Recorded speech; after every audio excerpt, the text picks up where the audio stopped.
नमस्कार। आज हम बात करेंगे एक ऐसे विमान की जो सिर्फ एक विमान नहीं बल्कि दुनिया के सबसे शक्तिशाली देश की पहचान है, एयर फोर्स वन।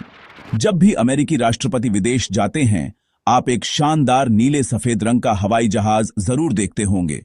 यही है एयर फोर्स वन। लेकिन यह कोई आम जहाज नहीं है। यह एक उड़ता हुआ महल है जिसमें दुनिया की सबसे आधुनिक तकनीक और सुरक्षा के इंतजाम हैं। सवाल उठता है, यह इतना खास क्यों है? सोचिए, एक ऐसा विमान जो किसी भी आपातकाल में राष्ट्रपति को सुरक्षित रख सके और जहां से वे देश पर शासन कर सके, जैसे व्हाइट हाउस में बैठे हों। असल में एयर फोर्स वन किसी एक विमान का नाम नहीं बल्कि एक कॉल साइन है। अमेरिकी वायुसेना का कोई भी विमान जिसमें राष्ट्रपति सफर कर रहे हों, वही एयर फोर्स वन कहलाता है। इसकी बनावट और सुविधाएं किसी 5 सितारा होटल और सैनिक बंकर का मिश्रण है। Office, bedroom, conference room, medical सुविधाएं और एक छोटा ऑपरेशन थिएटर तक, इसमें 100 से ज्यादा लोग सफर कर सकते हैं। राष्ट्रपति का स्टाफ, सुरक्षाकर्मी, पत्रकार, यह विमान बिना जमीन पर उतरे हजारों किलोमीटर तक उड़ सकता है और हवा में ही ईंधन भर सकता है। चलिए अब इस अद्भुत विमान के इतिहास और रहस्यों की दुनिया में उतरते हैं। Transition to next scene. Air Force One की कहानी शुरू होती है दूसरे विश्व युद्ध के दौर से। तब अमेरिकी राष्ट्रपति ज्यादातर ट्रेन या जहाज से यात्रा करते थे क्योंकि हवाई यात्रा सुरक्षित नहीं मानी जाती थी। लेकिन जैसे जैसे समय बदला, राष्ट्रपति को जल्दी और सुरक्षित यात्रा की जरूरत महसूस हुई। राष्ट्रपति फ्रैंकलिन डी रूजवेल्ट पहले थे जिन्होंने पद पर रहते हुए हवाई यात्रा की। 1943 में युद्ध के दौरान उन्हें मोरक्को जाना था। समुद्री यात्रा खतरनाक थी, इसलिए बोइंग 314 क्लिपर विमान चुना गया। इस पहली उड़ान के बाद सेना को एहसास हुआ कि राष्ट्रपति के लिए समर्पित और सुरक्षित विमान जरूरी है। इसके बाद आया सेक्रेड काऊ, पहला विमान जिसमें राष्ट्रपति की जरूरतों का ध्यान रखा गया। इसमें स्लीपिंग क्वार्टर, रेडियो टेलीफोन और व्हील चेयर के लिए लिफ्ट थी। फिर राष्ट्रपति हैरी एस ट्रूमैन ने इंडिपेंडेंस नामक नया विमान इस्तेमाल किया और यहीं से हर नए राष्ट्रपति के साथ विमान और बेहतर होते गए। एयरफोर्स वन की पहचान बननी शुरू हो गई थी। अब राष्ट्रपति कहीं भी कभी भी पहुंच सकते थे। रूजवेल्ट ने शुरुआत की, लेकिन ट्रूमैन के इंडिपेंडेंस विमान ने राष्ट्रपति की यात्रा के मानकों को ऊंचा किया। इसकी बाहरी डिजाइन पर बाज की पेंटिंग थी, शक्ति का प्रतीक। ट्रूमैन ने इसी विमान में अमेरिकी वायुसेना को स्वतंत्र सैन्य शाखा बनाने वाले दस्तावेज पर हस्ताक्षर किए। फिर आए राष्ट्रपति ड्वाइट डी आइजनहावर, जो खुद पायलट थे। उन्होंने कोलंबाइन प्रथम और कोलंबाइन द्वितीय नामक विमानों का इस्तेमाल किया। 1953 में एक घटना के बाद Air Force One call sign की शुरुआत हुई ताकि राष्ट्रपति के विमान की पहचान में कोई भ्रम न रहे। अब राष्ट्रपति का विमान सिर्फ एक साधारण विमान नहीं बल्कि एक आधिकारिक प्रतीक बन गया। आइजनहावर के दौर में जेट विमानों को शामिल करने की तैयारी शुरू हो गई थी। यह एक नए, तेज और ज्यादा शक्तिशाली एयर फोर्स वन के युग की शुरुआत थी। जॉन एफ कैनेडी के राष्ट्रपति बनने के साथ एयर फोर्स वन ने जेट युग में प्रवेश किया।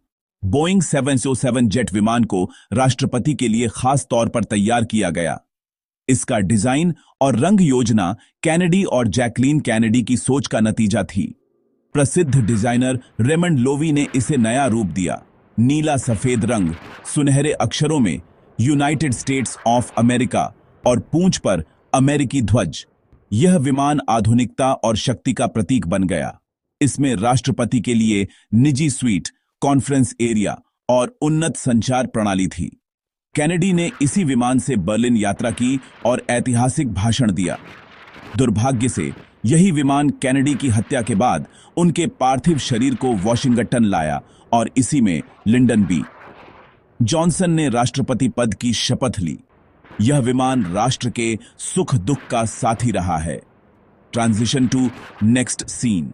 समय के साथ जरूरतें बढ़ीं और बोइंग 707 की जगह बोइंग 747 जंबो जेट ने ली। 1990 में राष्ट्रपति जॉर्ज एच.डब्ल्यू. बुश के कार्यकाल में 2 नए बोइंग 747-200B यानी VC-25A एयरफोर्स 1 बने। ये विमान पुराने 707 से 2 गुने बड़े और कहीं ज्यादा सक्षम थे। 4 इंजन, लंबी रेंज और हवा में ईंधन भरने की क्षमता। अंदर 4000 वर्ग फुट जगह, 3 स्तर, राष्ट्रपति का sweet, medical sweet, conference room, staff और पत्रकारों के लिए सेक्शन और 2 बड़े किचन। मेडिकल स्वीट में ऑपरेशन टेबल और हर समय डॉक्टर मौजूद रहते हैं। सुरक्षा के लिहाज से ये विमान मिसाइल हमले, इलेक्ट्रोमैग्नेटिक पल्स और परमाणु धमाके तक झेल सकते हैं।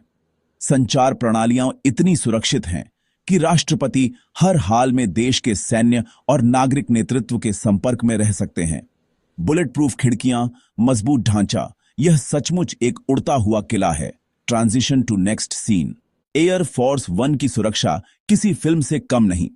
विमान के उतरने से पहले ही सीक्रेट सर्विस और वायुसेना की टीमें जगह की जांच कर लेती हैं।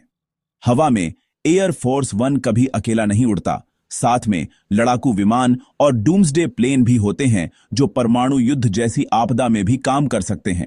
विमान में दुनिया की सबसे उन्नत मिसाइल रक्षा प्रणाली है। फ्लेयर्स, चेफ और एनक्रिप्टेड संचार। राष्ट्रपति यहां से परमाणु मिसाइल लॉन्च का आदेश भी दे सकते हैं। 2 एक जैसे VC-25A विमान हमेशा तैयार रहते हैं। अगर एक में खराबी आए तो दूसरा तुरंत इस्तेमाल हो सके। राष्ट्रपति के साथ उनका बख्तरबंद लिमोजिन एट बीस्ट और हेलीकॉप्टर मरीन 1 भी कार्गो विमान से साथ जाते हैं। राष्ट्रपति जहां भी जाते हैं उनका पूरा सुरक्षा कवच साथ चलता है। अब चलते हैं एयरफोर्स 1 के अंदर। 3 मंजिलें, ऊपर कॉकपिट और संचार उपकरण, बीच में मुख्य डेक, नीचे कार्गो और किचन। मुख्य डेक पर स्टाफ, सुरक्षाकर्मी, कॉन्फ्रेंस रूम और राष्ट्रपति का निजी स्वीट है। इसे Oval office in the sky भी कहते हैं। राष्ट्रपति के लिए आरामदायक बेडरूम और बाथरूम, ताकि लंबी यात्रा में भी सुविधा बनी रहे। मेडिकल स्वीट एक छोटा अस्पताल है। ऑपरेशन टेबल, दवाएं और हर उड़ान पर डॉक्टर, नर्स। राष्ट्रपति के ब्लड ग्रुप का ब्लड भी हमेशा मौजूद रहता है। मेहमानों, वरिष्ठ स्टाफ और पत्रकारों के लिए अलग अलग सेक्शन हैं। नीचे के किचन में 100 से ज्यादा लोगों के लिए ताजा खाना बन सकता है। यह सचमुच एक उड़ता हुआ शहर है। एयरफोर्स 1 इतिहास का गवाह है। कुछ पल बेहद गमगीन, कुछ यादगार। राष्ट्रपति कैनेडी की हत्या के बाद इसी विमान में लिंडन बी. जॉनसन ने शपथ ली। वह तस्वीर आज भी राष्ट्रीय संकट और निरंतरता का प्रतीक है। राष्ट्रपति निक्सन के इस्तीफे के बाद जब विमान ने उड़ान भरी, वे राष्ट्रपति थे, लेकिन बीच रास्ते में इस्तीफा प्रभावी होते ही कॉल साइन बदल गया। सत्ता का हस्तांतरण एक पल में। 9 से 11 के हमलों के दिन राष्ट्रपति जॉर्ज W. बुश को एयरफोर्स 1 में सुरक्षित रखा गया। यह सिर्फ एक विमान नहीं, कमांड सेंटर भी था। संकट के समय एयरफोर्स 1 की अहमियत और बढ़ जाती है। लेकिन यहां हल्के फुल्के पल भी हुए। राष्ट्रपति परिवार के साथ यात्रा करते हैं, बिलों पर हस्ताक्षर करते हैं और विदेशी नेताओं से मिलते हैं। जब एयरफोर्स 1 किसी देश में उतरता है तो यह 2 देशों के रिश्तों की नई शुरुआत का संकेत होता है। इसने कूटनीति को पंख दिए हैं और दुनिया को करीब लाने में मदद की है। एयरफोर्स 1 सिर्फ एक मशीन नहीं, यह अमेरिकी शक्ति, राष्ट्रपति पद की गरिमा और चलता फिरता इतिहास है। फ्रैंकलिन रूजवेल्ट के छोटे विमान से लेकर आज के बोइंग 747 तक, यह विकास अमेरिकी तकनीक और महत्वाकांक्षा की कहानी है। हर नए विमान के साथ यह और ज्यादा सुरक्षित, सक्षम और प्रभावशाली होता गया। यह व्हाइट हाउस की उड़ती हुई शाखा है। जहां राष्ट्रपति हैं, वहीं व्हाइट हाउस है। इसकी भव्यता और रहस्य लोगों को हमेशा आकर्षित करते हैं। यह एक किंवदंती बन चुका है। जब तक राष्ट्रपति हवा में है, व्हाइट हाउस वहीं है जहां एयरफोर्स 1 है।